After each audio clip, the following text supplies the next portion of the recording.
मैं हर अधिकारी से, हर जनप्रतिनिधि से ये सवाल पूछता हूँ, रेफर का सिलसिला अस्पतालों में रुकेगा? क्या सोनोग्राफी गरीबों को मिलने लगेगी? क्या सभी मशीनें जो कई प्रकार की बीमारियां होती है उनकी जांच के लिए अस्पताल को मिलेगी? शिक्षा के क्षेत्र में हमारा जिला पिछड़ा हुआ है। कलेक्टर साहब भी अच्छा प्रयास कर रहे हैं, लेकिन नेता लोग थोड़ा इंटरेस्ट कम लेते हैं। क्या रिश्वतखोरी और भ्रष्टाचार पे लगाम लगेगी?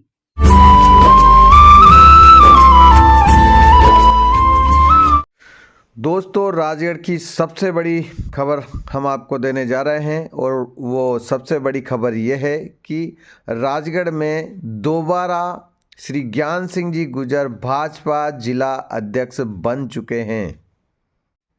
अटकलें लगाई जा रही थी कि इस बार राजगढ़ में किसी महिला नेता को जिला अध्यक्ष बनाया जा सकता है या किसी युवा नेता को अध्यक्ष की कमान सौंपी जा सकती है, लेकिन ज़्यादातर भाजपाई और ज़्यादातर जानकार लोग यही कह रहे थे कि दोबारा ज्ञान सिंह जी गुजर को ही अध्यक्ष बनाया जाएगा और हुआ भी वही। आज राजगढ़ के जिला अध्यक्ष श्री ज्ञान सिंह गुजर से दोबारा जिला अध्यक्ष बनने के ठीक पहले दिन आपकी बात करवा रहे हैं। मेरा नाम राम बाबू गौड़ है और आप मुझे रंगीलो राजगढ़ चैनल पर देख रहे हैं। आखिरकार हमारे गुजर साहब अध्यक्ष बन गए। सर, हमारे चैनल की तरफ से आपको बहुत बहुत शुभकामनाएं, बधाई। धन्यवाद। राम राम साहब। मेरे 3 सवाल है बस। मैं हर अधिकारी से, हर जनप्रतिनिधि से ये सवाल पूछता हूँ, रेफर का सिलसिला अस्पतालों में रुकेगा? क्या सोनोग्राफी गरीबों को मिलने लगेगी? क्या सभी मशीनें जो कई प्रकार की बीमारियां होती है उनकी जांच के लिए अस्पताल को मिलेगी? देखिए, जो दायित्व आज पार्टी ने मुझे दिया है उसके लिए मैं पूरे शीर्ष नेतृत्व को नतमस्तक होकर के प्रणाम करता हूं। बहुत बहुत हृदय की गहराइयों से उनको धन्यवाद ज्ञापित करता हूं। और संगठन ने जो विश्वास मेरे ऊपर किया है, संगठन की कसौटी पर मैं खरा उतरने का पूरा प्रयास करूंगा। और जो समस्याएं आपने बताई है, मैं आपको बताना चाहता हूं कि भारतीय जनता पार्टी जब से सत्ता में आई है तब से लेकर अब तक शोषित, वंचित, पीड़ित, उपेक्षित जो वर्ग था, उस वर्ग को विकास की मुख्य धारा में लाने का काम कर रही है। हमारे देश के यशस्वी प्रधानमंत्री माननीय नरेंद्र मोदी जी ने जो आज काम किया है, हमारे यशस्वी मुख्यमंत्री डॉक्टर मोहन यादव जी ने जो आज काम कर रहे हैं, अभूतपूर्व काम है। जो अभिनव प्रयास हमारी सरकार के द्वारा किए जा रहे हैं, उन पर आपको विचार करना होगा, आपको देखना होगा। आपने एक अस्पताल की समस्या बताई है, लेकिन आज से 20 साल पहले आप जाएंगे तो राजगढ़ की इस अस्पताल में क्या था? कुछ नहीं था। लेकिन जब से हमारी सरकार बनी, राजगढ़ जिले के जिला चिकित्सालय की हमारी सरकार ने दशा और दिशा दोनों बदली। रहा सवाल, हमारी जो बहनें डिलीवरी पीरियड में होती हैं, अगर उनको कोई दिक्कत आती है, वो कहीं संतुष्ट नहीं हो पाती हैं, जल्दबाजी, वो विषय ऐसा है कि बहुत संवेदना से और जुड़ा हुआ विषय है, इसलिए कोई रिस्क लेना नहीं चाहते। अस्पताल में जो भी उस समय वार्ड में जो उपस्थित रहते हैं, परिवार के हाय तौबा और जल्दबाजी में फिर वो यही कहते हैं ठीक है साहब, आप इनको आगे ले जाओ। वो विषय बहुत संवेदना का है, बहुत संवेदनशील विषय है। किसी भी देश, राज्य, जिला, शहर, गांव की जो विकास की रीढ़ होती है वो होती है शिक्षा। हम हमारे चैनल के माध्यम से हमेशा ये मुद्दा उठाते रहते हैं कि जिले की शिक्षा व्यवस्था बेहतर हो, शिक्षा के लिए पर्याप्त सुविधाएं हो, पर्याप्त टीचर हो, शिक्षा के लिए जितनी भी ज़रूरतें स्कूलों को होती है, बच्चों के लिए होती है, वो तमाम सुविधाएं स्कूल को मिले, बच्चों को मिले। शिक्षा के क्षेत्र में हमारा जिला पिछड़ा हुआ है। कलेक्टर साहब भी अच्छा प्रयास कर रहे हैं, लेकिन नेता लोग थोड़ा इंटरेस्ट कम लेते हैं। जनप्रतिनिधि कोई भी हो, किसी भी दल का हो, वो काम करने के लिए बनता है।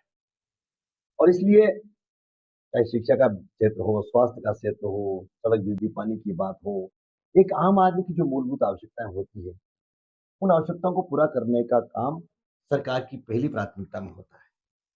और उसमें शिक्षा, स्वास्थ्य, सड़क, बिजली, पानी, ये प्रमुख जो आम आदमी की जो आवश्यकताएं हैं, जो प्राथमिकता है, हर जनप्रतिनिधि उनको पूरा करने का काम करता है। आपके ऐसा स्थान बताइए जहाँ पर शिक्षा की व्यवस्था बिगड़ रही हो, तो हम उसको प्रशासन के संज्ञान में लाएंगे और जो ठीक हो सकता है वो करने का बेहतर प्रयास करेंगे। धीरे धीरे जनता में ये सोच बनती जा रही है कि बिना पैसे के कोई काम नहीं होता, और अगर पैसा हो तो हर काम हो सकता है। रिश्वतखोरी बढ़ने लगी है, भ्रष्टाचार बढ़ने लगा है, और राजगढ़ ज़िले की जो जनता है उसने भरपूर समर्थन भाजपा को किया है। वहीं शीर्ष नेतृत्व की अगर बात करें तो दोबारा ज्ञान सिंह जी गुजर को जिला अध्यक्ष बनाया है। 5 विधायक हमारे राजगढ़ ज़िले में हैं, 2 मंत्री हैं। तो ऐसे में क्या राजगढ़ ज़िले में भ्रष्टाचार कम होगा, लोगों को भरोसा होगा कि बिना पैसे के भी न्याय मिल सकता है? आप दोबारा जिला अध्यक्ष बने हैं, क्या रिश्वतखोरी और भ्रष्टाचार पे लगाम लगेगी? नहीं, कोई मामला ध्यान में आता है तो पूरी शक्ति से उसके खिलाफ कार्रवाई की जाती है। मैं भारतीय जनता पार्टी का जिलाध्यक्ष बना हूं। मेरे पास ये कोई संवैधानिक दायित्व तो नहीं है, ये पार्टी का संवैधानिक दायित्व है। मैं सरकार का किसी ऐसे दायित्ववान ऐसे संवैधानिक पद पर नहीं हूं जिस पर मैं सीधी सीधी कोई कार्रवाई कर सकता हूं। भगवान कृपा से जिस दिन इस योग्य बनूंगा ठोस कार्रवाई करूंगा ही सही, लेकिन अब भी हमारी सरकार है, हमारे विधायक है, हमारे सांसद है, निश्चित उनकी जानकारी में ला करके जहां जो कोई ऐसी बात हमारे ध्यान में आएगी या आप बताएंगे या आम जनमानस के द्वारा कोई वैसी बात निकल करके आएगी तो किसी भी भ्रष्टाचारी को छोड़ा नहीं जाएगा। शक्ति से शक्ति, कड़ी से कड़ी कार्रवाई उसके खिलाफ की जाएगी, ये मैं आपको विश्वास देता आखिरी सवाल, अध्यक्ष बनने के बाद नया कुछ करने का सोचा है अभी? बता दो राजगढ़ की जनता को। हूं। अब हमने हमारे यशस्वी नेतृत्व का जिस प्रकार से भारतीय जनता पार्टी को लेकर के जो हमारी कार्यशैली है, कार्य पद्धति है, भारतीय जनता पार्टी की जो रीति नीति है, उसको हम लोग आत्मसात करते हुए गांव, गरीब, किसान, मजदूर, जो शोषित है, वंचित है, पीड़ित है, उपेक्षित है, जो कहीं हमसे दूर है, सबसे पहले हम उनको हमारे पास लाने का काम करें। हमारी पार्टी ने कहा कि सर्वस्पर्शी, सर्वव्यापी, सर्वग्राही भाजपा बनानी है। कोई भी वर्ग हमसे अछूता नहीं रहना चाहिए। इसीलिए तो हमारी पार्टी ने अपने संविधान में ऐसी व्यवस्था की है कि हमारा जिले में 3 महामंत्री होते हैं, एक अनुसूचित जाति वर्ग से लेते हैं। हमने अभी पार्टी ने कहा कि जहां महिलाएं अगर अध्यक्ष बन सकती है मंडल की, उनको अध्यक्ष बनाइए। तो सबसे पहले हमने पहली प्राथमिकता में हमारे माचरपुर मंडल में हमारी एक बहन है अमिता मनीष अग्रवाल, उनको हमने मंडल के अध्यक्ष बनाया है। सामने हमारे जिले के सम्माननीय महामंत्री बैठे रामचंद्र जी जलालिया, ये अनुसूचित जाति वर्ग से आते हैं। तो पार्टी ने जिस प्रकार से अपना जो संविधान बनाया है, उस संविधान में माननीय यशस्वी प्रधानमंत्री नरेंद्र मोदी जी ने एक बात और जोड़ी है, सबका साथ, सबका विकास, सबका विश्वास, सबका प्रयास। जो मंत्र उन्होंने दिया है, भारतीय जनता पार्टी ने उसको आत्मसात करते हुए सभी कार्यकर्ता सबको साथ लेकर चलने का हम लोग काम कर रहे हैं। इसलिए मेरी प्राथमिकता है प्रत्येक मतदान केंद्र पर भारतीय जनता पार्टी जीते। हमारा एक ही संकल्प है, हमारा एक ही लक्ष्य है, हर बूथ पर भाजपा की विजय सुनिश्चित करना, हर बूथ पर भाजपा को प्रचंड जीत दिलाना। ये भारतीय जनता पार्टी के प्रत्येक कार्यकर्ता की एक संकल्प है और उसी संकल्प के अनुरूप हम सब लोग काम कर रहे हैं और निश्चित ही उसमें हम सफल होंगे। चलिए, बहुत बहुत धन्यवाद समय देने के लिए, लगे रहिए। राम राम राम। ये थे राजगढ़ की जनता के भाजपा से सवाल। इस वीडियो को ज़्यादा से ज़्यादा शेयर करें ताकि जनता को पता चले कि राजगढ़ की जनता के इन सवालों के भाजपा ने क्या जवाब दिया है। कमेंट भी अवश्य करें। बहुत बहुत